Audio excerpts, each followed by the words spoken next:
Para to sa mga ano sa mga di nakakaalam kung paano i-unsubscribe kasi wala to sa Play Store at saka Apple. Dito mo lang talaga siya Ano sa Ate Angel muna?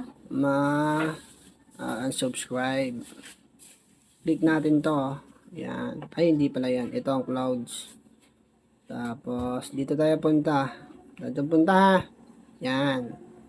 Ayan o. Complete na o. Yung ano ko, na-refund na. Yung $3.9. Kasi, kanina, andito siya sa renewal. May nakita dyan sa renewal. I-deactivate mo yan dyan siya.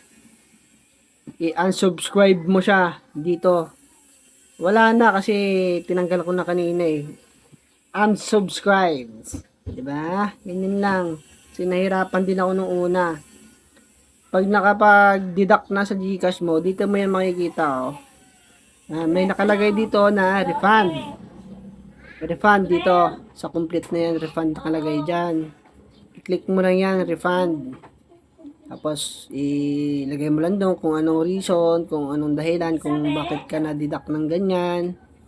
Tapos, sa renewal, click mo rin yan. Makikita mo dyan yung subscribe mo. Ang gagawin mo, unsubscribe mo siya dyan. Okay, gets? Okay, paki-follow na lang. Subscribe ng ano natin ng channel. Okay, thank you very much and God bless you all.